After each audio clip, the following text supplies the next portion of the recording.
what's it going to take for you to buy in on the 2024 Dallas Cowboys season? Now, you know what, Mike? I bet some people are assuming it's about you. It's not just about you. I also find myself struggling to get hype for the Cowboys season. Like, I'm going to watch all the games. I'm going to be invested. I'm not saying I'm not going to pay attention, but I'm also not like as hyped as I normally would be, because I feel like most years you can find a way to convince yourself. That's part of being a fan. Convince yourself that this could be the year. And I'm having a really hard time with that this year. And I'm like, you strip down the roster. You are less talented than you were at this point last year. And I know the Cowboys are like, we're attacking in a different way. And I hope that works. I just am struggling coming up with the enthusiasm for it. Do you think that's fair? Absolutely. Okay. And Kevin, I'll be quite honest, as what a lot of people consider the homer of the show, maybe even homer of the station when it comes to the Cowboys. I'm having a hard time, too, being excited about something and going, oh, man, I can't wait for this. A lot of times, like even when Tyler Smith was drafted, I was like, man, I think they got some other good pieces in this draft, too. And I think Tyler Smith's going to be really good. Tyler Guyton, I feel like, has a lot of work still to do to polish and become that kind of guy that I think he can be. And then I'm like, the rest of the draft, I was like, dang, yeah, it's okay, but I'm not really sure what to think of it yet. There's nothing that just pops. And then, like you said, it didn't feel like they did a whole lot. Now, maybe with Mike Zimmer, everything is different. But I mean, I've seen Mike Zimmer defenses before, and I think they're good and solid and stout. I'm really excited about, the potential for that. But didn't it sound like Micah Parsons, who hadn't even talked to Mike Zimmer yet, wasn't really that interested in how Mike Zimmer was going to help him, but more about how I can help Mike Zimmer? Yeah. That was the feeling of, oh, man, we're already having like a guy that doesn't even have a lot of interest in being around this thing. I did like Micah Parsons' answers to one of the questions about criticism.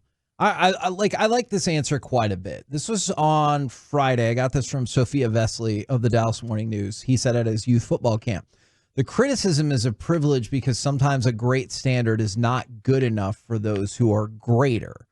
All right. And he says, when people want things, you have to answer the call. It's not a negative thing. It's the most positive thing people can say because it pushes me and challenges me to be better. It's a great privilege for someone to say, hey, you're great, but you can be greater. And I like that. Obviously, Micah Parsons has talked about how he wants to be in the Hall of Fame of the Hall of Fame. So I did really appreciate his answer to this. I'm not kidding at all. In terms of people like, hey, yeah, you're really good or you're great, but you can do better. I like his appreciation for that. The other thing, too, is a lot of times Cowboys are spoiled, right? Not the fans. Cowboys players? Yeah. The burnout part didn't help anything. And they have everything they need in their facilities, except for walls where they have windows so people can't watch them work out, I guess. Yes. But they have everything they could possibly need. And Jerry thinks that all that pizzazz and extra stuff of people watching you, that keeping a mindful eye on you, what you're doing while you're working out, it shouldn't be a distraction. You should be able to overcome that. If you're the best, you should be able to overcome all those things. Why is that a distraction to you? And that being said, if it's a distraction, why are you a Cowboy? Is kind of the way that Jerry's thinking. So instead of having the mindset of we are all we have, I feel like because Jerry in the past has given the players everything they need in order to be successful, they're always looking like, we still need this one thing. We still need to add to this thing. I wonder if Jerry's like, hey, look, we got that. We gave you everything. Now we're going to take everything away and see how you do. And I don't, and it feels like you've just as a fan, everything got taken away so far. So for me, it really is going to take beating good teams in the regular season for me to believe that they can do it in the playoffs. Can I ask a question about that first before we continue on with this conversation? I have to get into the season before I'm really going, okay, here we go. You go to San Francisco, and it's not an injury-plagued game for the 49ers. You go on the road, and you win that game 30-17. And you control the game. Does that do anything for you, or are you still like, that's awesome, it's still the regular season? October 27th? Yes. You know what? hosting the Ravens could be a game that could do that for me. Okay. Beating the Ravens and hosting them. Going into San Francisco is a big ordeal. You saw how they flopped last time. For sure. And the time before that. So, yeah. And, I mean, even the Browns, the first part of your schedule is tough. Going to Cleveland is not just a cakewalk. So, but I do think I could start to buy in. If they beat the Ravens at home, I'm like, whoa, all right, that's a team that was really in contention for something last year until their quarterback tried to be something that he wasn't. But, yeah, going to the 49ers, hosting the Lions, Kevin. I know you just hosted them this year, and it was one of those moments. But those are good teams. That's 4 good teams in the first, 6 games of your schedule right there that I think can be a big factor. But again, it's taking to the regular season against big teams for me to even get in that mindset of it's really go time. Now, Mike, I have a feeling your perception on this is different. Cowboys opened the season, went on the road against Cleveland. They beat Baltimore at home. They beat Detroit at home. They go on the road and they beat San Francisco, and they're just rocking and rolling. Does that have you buy in? They will play their worst football when it's a playoff game. Whatever the worst game is of the year, don't worry. They will play worse in the playoff game. So there's nothing they could go 17-0 in the regular season. I hate saying that. Yeah. I don't want to say that, but at this point, I think that they could go 17-0 in the regular season. And that still doesn't guarantee. I still will believe that they are going to play their worst football in the playoffs. I don't know why, but they will. Yeah, I understand and that's where every fan is right now, right? Well, it doesn't matter. Regular season doesn't matter at all. If you need an example of that, from the 817, I will buy in after they win a playoff game. From the 214, I'll buy in once they make it to the NFC Championship game. So for some people, they're like, playoff game, not good enough. I'll buy in once they get past the spot that they always get stuck at best. Kevin, is there a sub-question within this? Because buy-in feels like a particular level of interest. Like, I wonder, because we've talked about it. There's a level of almost apathy. Yes. If that's not the, I mean, I feel like that's the right word with this. And I wonder, like, even just interest, talk less of buy-in where you're really believing in it. I do wonder what the bar is for that, because I understand buy-in not being there, but I do wonder, like, are you even going to have a level of interest in this team for a period of time? And what would be the threshold for that? Look, if we're being really, really honest here, I hope this doesn't get me in trouble by saying this.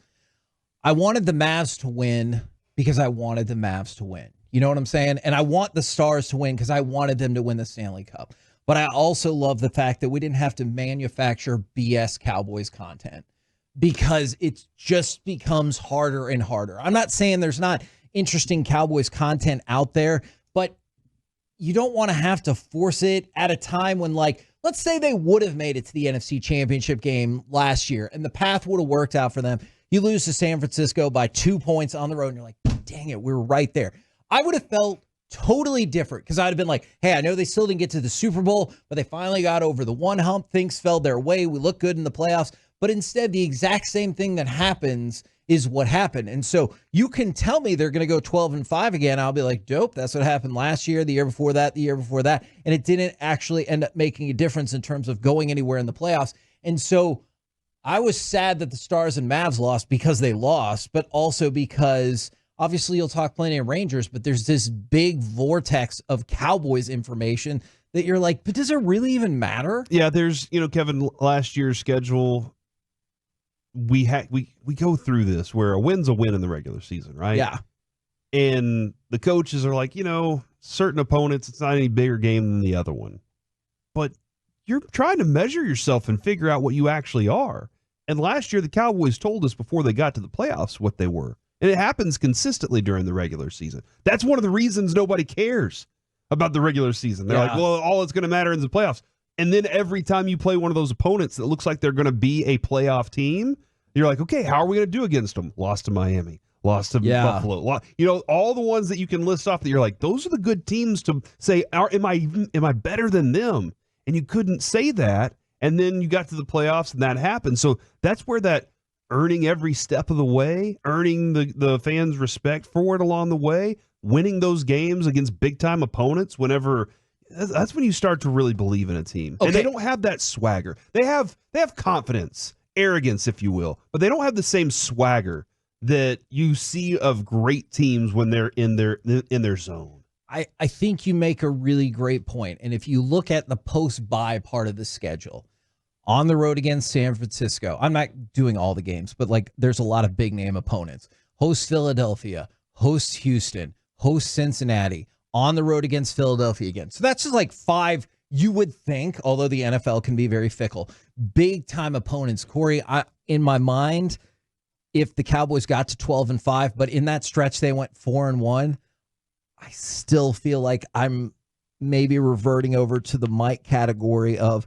that's great, but are you going to do it in the playoffs? And I just feel like that's what the Cowboys have told me.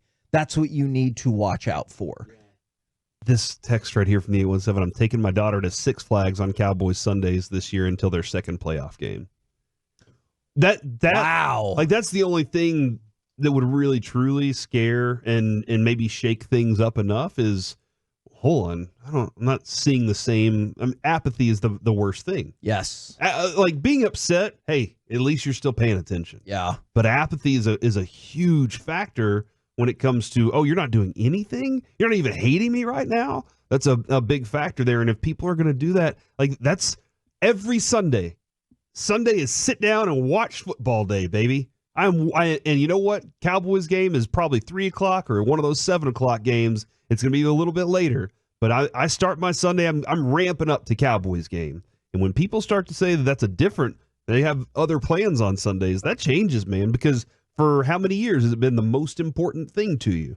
And this year just seemed to be one of those where you're like, I can't put myself through that again. But I think I will. If that's the outcome. And that's the thing. I'm saying I'm not excited now because I know this is usually when a lot of Cowboys fans get excited. Like you get to training camp and you're like, hell yeah, this is our year and everything like that. I'm usually super pumped after the draft. Yeah, I wasn't pumped after the draft. I'm not pumped now. I'm hoping just the experience of training camp is super duper cool. That will help. I know I'll care once the games start. I just don't know if it'll be as live or die as you have been like with this entire Stars run, this entire Mavs run. Eric Kendricks didn't pop for you? Yeah, no. Because he's an older vet and he's from some other guy's team that, he didn't.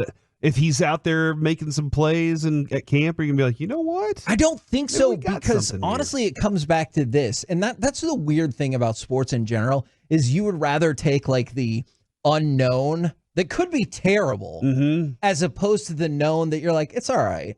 Like Dak is a good football player. He's struggled in the playoffs, and that's where I default to. That's such a huge part of the team. Micah's an awesome player. He struggles in the playoffs, and you've seen that for a couple of years now where he's had a tough time making an impact. And so you'd be willing to move on from that awesome player because for something else? Not necessarily. Because that thing that's awesome still can't get it done? Yeah, and that's I think that's where my concern is when you talk about those other players, and Trayvon Diggs is coming back, and I appreciate all of that. He wasn't there last year. But your offensive leader and your best defensive player have struggled to get it done in the playoffs, and that's what I default to. If everyone else looks amazing, all of a sudden Zeke looks like 2016 again. Man, that would be unbelievable.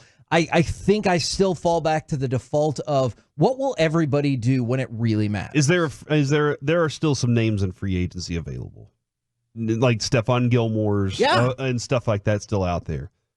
I don't know that there's a signing that the Cowboys can do. I do not think there's an individual right now signing. I'm like, oh man, I can't wait. Now that's going to change my mind about things right now. Tom Brady. You know what, Mike? Oh my God. You're damn right. Please, no. That would change everything. That would. Do you know what the topics, Kevin, would be? Not only is he going to play, not only is he going to play these games on Fox. He's going to call them at the same time. He's calling them from the field. Oh, I bet I'm going to go deep. Touchdown! That would be unbelievable. And I think as the season goes along, to your point, Corey, I think you beat Cleveland to open the season. You beat Baltimore. You beat Detroit, you beat San Francisco, and you're 6-1 after you beat San Francisco. I think I'm there with you. I think I'll be like super pumped up. But in past seasons, I've known You give me that first win, and I'm going to be like, you're damn right. 17-0 until we lose. You can't convince me next year, oh, we're building to something. Yeah. You're going to have to earn it each game for me throughout the season next year. Can I play the opposite game? Sure. Name the first 5 games. It is Cleveland at Cleveland. Let's say they lose. On the road against New Orleans, or excuse me, host New Orleans. Let's say they win. Host Baltimore. Lose. At New York. Win. At Pittsburgh. Lose. They're 2-3. Where are you at now as a Cowboy fan that wants to be optimistic? And I think they'll be 3-2, by the way. But let's just say it ends up being 2-3 to start the year. Obviously, you're not out of the playoffs at 2-3. Yeah. Where are you at if this thing starts off 2-3 with your Cowboy fandom? If you're coming into this going, I don't know about this team in this year. Struggling. I think I get to the point of this is what we knew it would be even sooner. And I hate that, but it's hard to argue. Like you talked about, I can't remember if this is on air or off air, Corey.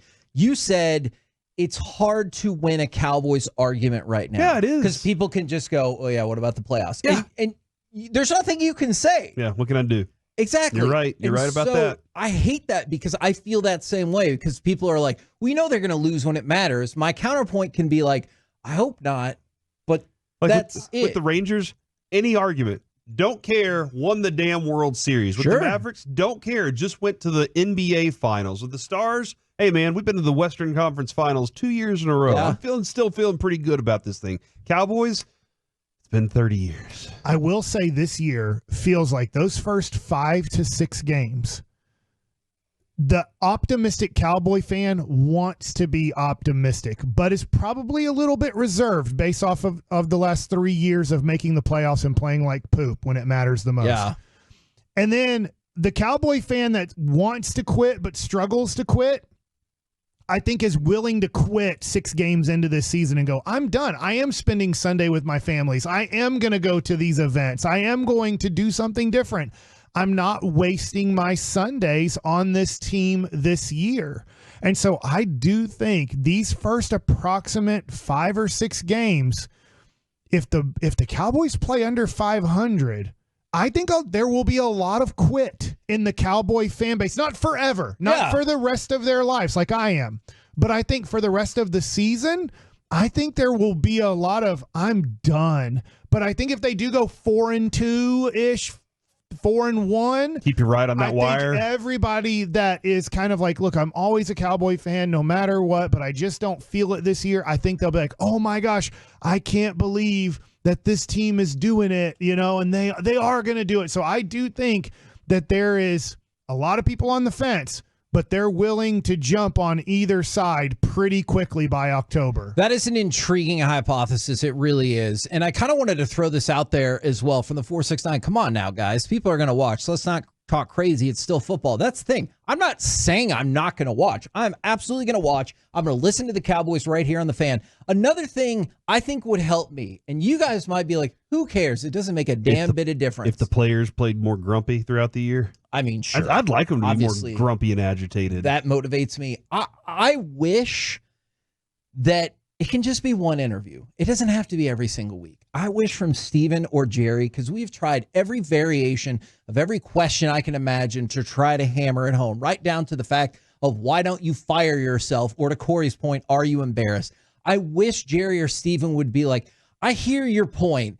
Who cares if we go 12-5, if we S our pants in the playoffs? We're here to win a Super Bowl, not just to be relevant. And it could all be lip service. And I would probably feel better then. It probably is lip service. But every time we get, Stephen Jones goes, well, I thought we won 36 games in the last 3 years, but I don't know. And I'm like, that misses the point of organized sports. That's balance in a checkbook. Yes. And if there was even one interview where Jerry Jones says, I'm sick of this BS and I'm tired of talking about how, hey, we went to the divisional round. Great job. I want to win a GD Super Bowl. Yeah. Even something like that, I think, would make me be like, okay. And I'll watch all the games this year, too. I have to because of this job, but I'm not going to watch really any of them live. I'll either have because I'm not emotionally connected at all to it. So I don't care what's happening in the game. And when you're not, like, I'm not saying Broadus is or isn't emotionally connected. I don't know. But as a scout, he's really not that emotionally connected. That's why he's like, no, I'm just going to watch the film a whole bunch and see who's doing their job and who's not doing their job. Because, you kind of, as a scout at times, lack a little bit of emotional connectedness to the game. You're doing your job. And so I'm like, look, I'll have Ranger games. I'll have my kids' games on Sundays. I'll be like, look, I'm going to that. I'll record it and I'll watch a play, hit the 30-second fast forward, watch the next play. Like, it's just going to be like, yeah, I have to do this as a job, so I will have an opinion on the game and everything like that. But I'm not emotionally connected to this team at all. There are so many things just like that from the 940. My interest in the Cowboys has been waning for years now. I just don't care. They've destroyed my interest in the NFL. From the another 940. I'm planning on watching, but I'm not planning my Sundays around the Cowboys anymore. If I'm at home, I'll watch. But if I get opportunities to be entertained elsewhere, I will. And then this from the 682. If DFW radio wasn't your job, would you still tune in to every game? And that's the part that irritates me. I know where you stand on that, Mike. It irritates me because, yes, I would, because I watched Cowboys games with my mom, and we bonded over that. I watch Cowboys games with Brandon and now with Jess and Noah, and we bond over that. I'm not changing those things because we're not good at this. I probably should, but I'm not. My kids don't sit down and watch Cowboys games with me. I'm usually pretty alone while I'm watching Cowboys games because Adrian likes to sit there and nap. But the kids don't. You know what they sat down with me for? What's that? Rangers World Series. Yeah. They sat down with me for the Mavericks in the finals. They sat down with me for the Stars. Like they knew, hey, this is a big moment. But for Cowboys games, they don't have that connection to it. They have connections to these other big moments that are happening in sports right now.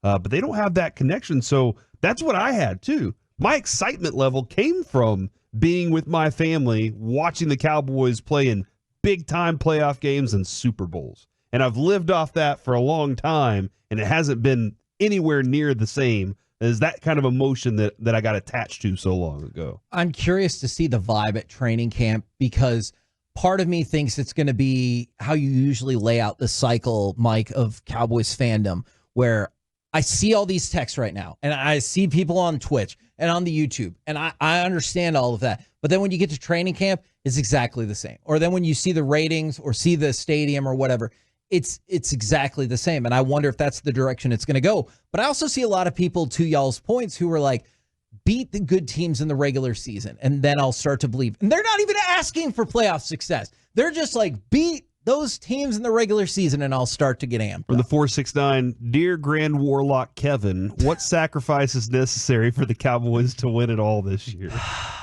Jerry made a deal, it seems like, in 1995. He spoke to... I don't think Kevin can trump that deal. Oh, it was different. No. It was a different type of... Yeah, all of my teams end up losing right at the end in the NBA Finals, the Western Conference Finals, the last game of the College World Series. So, who would you sacrifice Has this been a great year of sports for you? And it has. It has been a great year of sports because, like, Corey, I think you were joking. But you got to one shining moment. Yes, that's true. I think you were joking about how Edmonton fans wasted their time. Yes. Okay. Yeah. But, like, everybody wants to see something awesome happen. You still got there. I would have totally been fine with the Mavericks losing in Game 7 if that meant they would have won 4, 5, and 6 to get you in the mix, because it's that level of tonight could be the night. I thought going into that, the Mavs could win the championship. I thought the Stars could win the championship, and obviously last year, I thought A&M could win the championship. None of those things happened, but don't you love, like, being there till the end of the season? Yeah. That's so cool. It's a lot more fun. It hurts more. It does. Like if A&M would have gone to the World Series and gone 1-2 barbecue, which means you lose your first 2 and you're out, you'd have been like, oh, that's so we made it, but I get it, injuries. But when you win the first game of the World Series, and you're like, we are in the 6th inning and we are 9 outs away from being the champs of college baseball. Like, it hurts more, but you were in that moment to hurt more. It's not her fault. And I love my wife to death. These are 2 of the texts I got afterwards. Shoot. And it was so close at the end. Bummer. And, like, that's how probably a lot of people, probably normal people, take those things. They're not, your wife isn't emotionally connected at all to the team or to the school. And I was like, I don't want to talk to anybody. I don't want to do any, like, I was bummed out. But I was glad you got the opportunity to be there.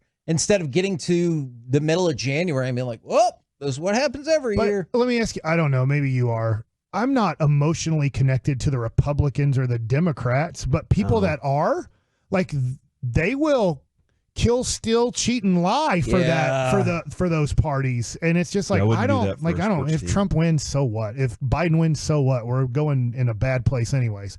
Like, it doesn't matter to me so much, but people that are, the political people, they're emotionally connected to the party, or I guess emotionally connected to the person.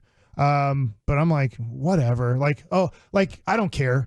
But if, like, say Biden loses or Biden wins, I'll be like, oh, bummer for the person who was sad that he won or sad that he lost. I'm like, oh, bummer. I don't give a crap, Interesting points.